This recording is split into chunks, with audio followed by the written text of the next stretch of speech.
ধৈর্যের বাঁধ ভাঙতে চলছে জেআরবিটির পরীক্ষার্থীদের। বহু আন্দোলনের পরও ৩ বছর অতিক্রান্ত হলেও হচ্ছে না নিয়োগ প্রক্রিয়া। কোনো অঘটন ঘটলে তার দায়ভার নেবে কে, প্রশ্ন পরীক্ষার্থীদের। রাজ্য সরকার বলছে রাজ্যে সুশাসন চলছে, কিন্তু পরীক্ষার্থীদের প্রশ্ন, এ কেমন সুশাসন যেখানে ৩ বছর ধরে ঝুলে আছে পরীক্ষার ফলাফল। ৩ বছর ধরে অপেক্ষা করতে করতে ছাত্রছাত্রীরা আজ মানসিকভাবে বিপর্যস্ত। যদি কোনো পরীক্ষার্থী মানসিক বিপর্যয় থেকে জীবন নিয়ে কোনো কঠিন পদক্ষেপ গ্রহণ করে, তবে তার দায়ভার কার? এমনই প্রশ্ন ছুড়ে দিল সরকারের সামনে।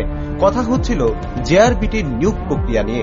আজ থেকে প্রায় ৩ বছর আগে এই নিয়োগ প্রক্রিয়া শুরু হলেও এখনো পর্যন্ত চাকরি প্রদান তো দূরের কথা, ইন্টারভিউ প্রসেস পর্যন্ত শেষ করতে পারল না জেআরবিটি কর্তৃপক্ষ।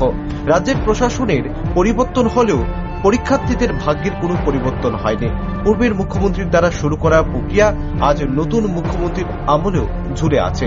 পরীক্ষার্থীদের শুধু একটি প্রশ্ন, তাদের অপরাধ কি? কারণ একটি পরীক্ষার্থী দীর্ঘ বছর ধরে প্রস্তুতি নিয়ে পরীক্ষা দেওয়ার পর আজ ৩ বছর অতিক্রান্ত হতে চললেও প্রকাশিত হচ্ছে না ফলাফল। ঝুলে আছে গোটা নিয়োগ প্রক্রিয়া। প্রথমে পরীক্ষা নেওয়ার জন্য বিক্ষোভ, তারপর ইন্টারভিউর জন্য বিক্ষোভ এবং এবার ফলাফল প্রকাশের জন্য হচ্ছে বিক্ষোভ।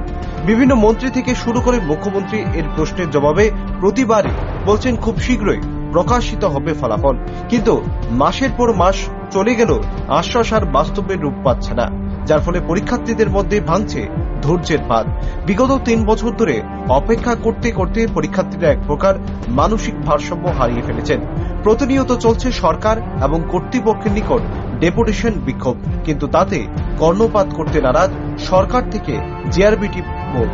ফলে ছাত্রছাত্রীরা আবারও রবিবার জেআরবিটি অফিসের নিকট বিক্ষোভ প্রদর্শন করে দ্রুত নিয়োগের দাবি জানায়। তাদের বক্তব্য, বিগত ৩ বছর ধরে বেকার যুবক যুবতীরা আশায় বুক বেঁধে আছেন সরকার তাদের কর্মসংস্থান দেবেন, তাদের বহু কষ্টের পরিণামে তাদের প্রাপ্য ন্যায্য চাকরি প্রদান করবেন, কিন্তু এখনো পর্যন্ত প্রক্রিয়া থমকে আছে।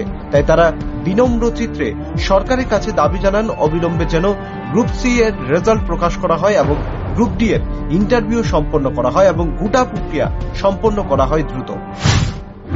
আমরা আজকে ৩ বছর হয়ে যাচ্ছে একটা পরীক্ষা দিয়েছিলাম জেআরবিটি গ্রুপ সি এবং গ্রুপ ডি।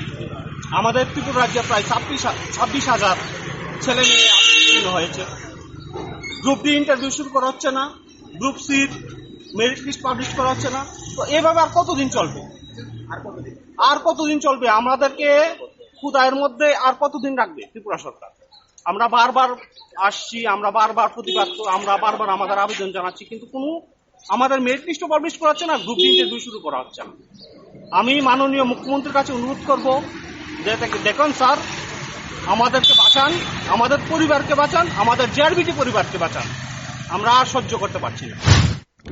অন্যদিকে যুবক যুবতীদের আরো প্রশ্ন, যদি সরকারের সদিচ্ছা থাকে বেকারদের কর্মসংস্থান প্রদান করার জন্য, তাহলে কেন এই প্রক্রিয়া এত ধীর গতিতে হচ্ছে? আদৌ কি এই প্রক্রিয়া সম্পন্ন হবে, নাকি জিআরএস নিয়োগের মতো এটাও কিছুদিন পর বালি চাপা পড়ে যাবে? পাশাপাশি পরীক্ষার্থীদের আরো বক্তব্য, রাজ্যের বেকারত্বের সংখ্যা বৃদ্ধি পাচ্ছে, কিন্তু কর্মসংস্থানের ব্যবস্থা কিছুই হচ্ছে না।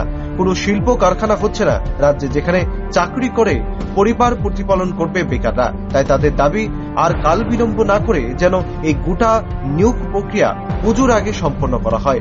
তবে এখন দেখার বিষয়, আদৌ কি সরকারের কুম্ভনিদ্রা ভাঙবে যুবক যুবতীদের আন্দোলনে, নাকি বহাল তবিয়ত থাকবে সরকার এবং জেআরবিটি কর্তৃপক্ষ? Bureau report, rising Tripura.